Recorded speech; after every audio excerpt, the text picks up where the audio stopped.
There's new developments in the McGee-Berger-Mansueto probe. It's 0 Celsius, 32 degrees Fahrenheit. I'm Don LaTulip, WROR News. The legislative probe into the awarding of a contract to McGee-Berger-Mansueto in the construction of the University of Massachusetts in Boston has taken on a new twist.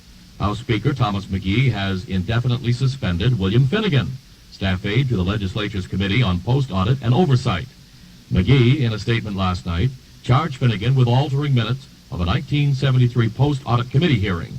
A post-audit subcommittee is investigating the $6 million contract for University Mass in Boston awarded to MBM in 1969.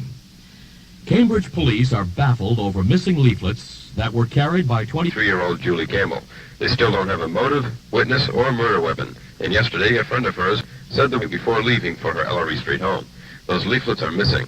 35-year-old George Lai told police that he and a friend joined Miss Campbell for a late-night drink Sunday night, and that was the last time they saw her. Dr. Bruin, WROR News. Edward Finnegan, the former customs official, has been appointed executive secretary of the State Alcoholic Beverage Control Commission. He'll take over the $21,000 a year post next Tuesday. He succeeds John Larkin, who was appointed full-time chairman of the State Liquor Control Board by Governor Michael Dukakis. Finnegan was formerly Assistant Regional Commissioner of Customs in Boston. This is WROR News. When the toast is from your heart, remember England wine. Jackie, quick, open the Inglenook. I want to propose a toast. What's the occasion? Our baby daughter, look. Well, she's only sleeping. Yeah, but isn't she gorgeous? Inglenook, America's superior wine.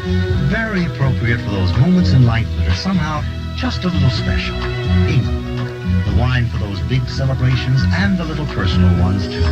Remember Inglenook when the toast is from your heart. The toast to my new career. Today I sold my first abstract painting. Which one? The one you spilled shoe polish on. Mom, Dad, a toast to my wife's chicken cacciatore. It's just like Mom used to make. Guess what, darling? What? She did.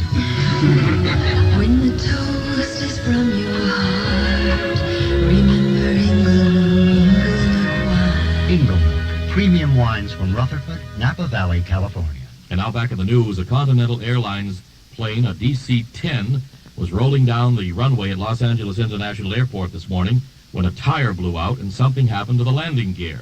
The pilot tried to abort the takeoff and he skidded over the end of the runway. An eyewitness describes what he saw. He turned it, or it spun around, and it took off and started going the other way. And that's when it caught on fire. I think the left wing touched and it caught on fire, and it came to rest right where it's at now. Officials say there were 197 people on board that plane. 2 are dead, 50 hurt, and at least 5 are said to be in critical condition. Another eyewitness tells what he saw. As I was watching them jump out of the airplane, those rubber evacuation ramps blew up from the heat of the fire, and then people started jumping out of the door, and the ramps didn't appear to be working. They worked, but the fire melted them. Most of the injuries were said to have been caused by people jumping out of the aircraft after the escape chutes had melted. The House Education and Labor Committee today attached anti-abortion language to legislation that would keep employers from denying sick pay and other health insurance benefits to pregnant workers. The amendment stipulates that eligibility benefits extended to pregnant workers not include abortions, but it leaves open the option of negotiating for abortion benefits in collective bargaining. The amendment passed on a 19-12 vote, despite warnings from other committee members that it would endanger passage of the overall legislation. Korean rice merchant Tung Sung Park testified for the second straight day in Washington.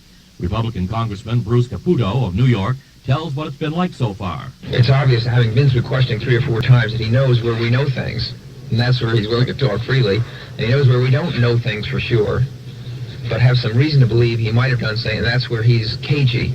And some other areas we don't have any reason to know, just vague feelings that he might have, and that's where he's quiet.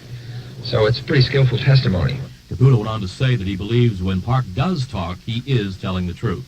U.S. envoy Alfred Atherton returned to Israel from Egypt today, 1 day ahead of schedule, and tomorrow will begin his 3rd round of talks with Israeli leaders on ways to resolve the Middle East impasse. Reports from Cairo say Atherton is carrying Egyptian counterproposals for a declaration of principles guiding a Middle East peace settlement. The reports may also say that Egypt and Israel are still far apart on the declaration of principles issue, and the Egyptians are now pressing for an American compromise formula to bridge that gap. Government sources in Cairo say Egypt and Israel are also far apart on the issues of Palestinian rights and Israeli troop withdrawal. Now let's turn to the WROR ski report. This one brought to you by Getty Premium and Getty Unleaded Regular, the higher octane gasoline with a lower price. Here's Bill Hoffman. Hello, everyone. What a nice day for skiing. Not all the sunshine in the world in the North Country. Overcast. Temperatures did go up, and it was very comfortable skiing today. Not much suntan lotion used. And by the way, once that sun breaks out and that beautiful spring skiing starts, which could be any time, make sure you use suntan lotion. And wear gloves when you ski, no matter how warm it is, because if you tumble, you're going to scrape up those knuckles, okay? That takes care of the word of advice department. Skiing in the Berkshires, you can ski tonight at the Bosques till 10 o'clock, Brody Mountain until 11, Jiminy Peak until 10, Mount Tom until 10. By the way, Mount Tom outside of Holyoke, not that long a drive from Boston, is in very good shape. If you want to ski tonight at Blue Hills in Neshoba, you're going to find them in top-notch shape. Our correspondents were out today in New Hampshire. They found very good conditions at the Wilderness, Crotchet Mountain, Lower Gunstock, Brickyard, Cranmore. It was good to excellent at Waterville Valley with a few fair spots with ice on some of the higher terrain. Loon Mountain went anywhere from fair expert right up to excellent on their intermediate novice slopes. Brentonwood's in good shape. In the state of Vermont, very good skiing at Smuggler's Notch at Jay Peak, Bolton Valley. Good to excellent at Killington, Bromley, and Sugarbush. Now, if you're going to Maine, they're in top-notch shape up at the big one, Sugarloaf, and Pleasant Mountain, very good too. So that's it. The skiing continues to be just great. This is Bill Hoffman, WROR Ski Headquarters. If you're like most buyers of regular gasoline, you probably think unleaded gasolines just don't perform. Sure, unleaded gives you a nice, clean engine, but it just doesn't have the pep of your regular. Or for that matter, the low price. Well, you regular buyers are in for a little surprise.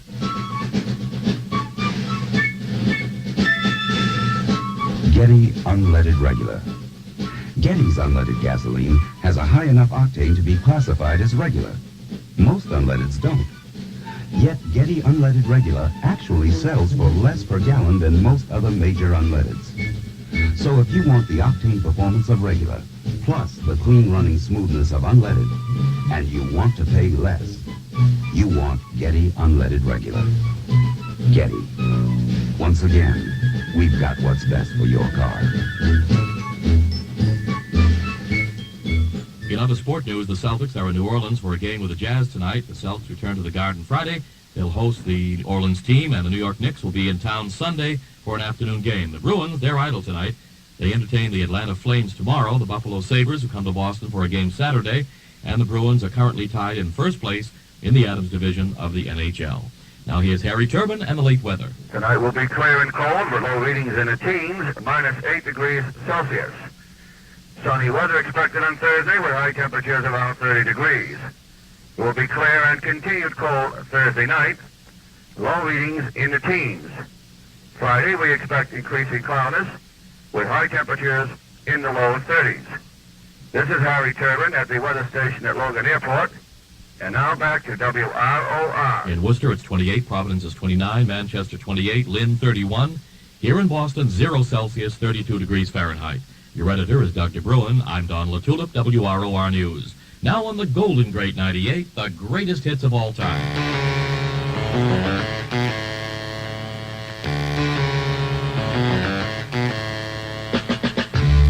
Morning, girl.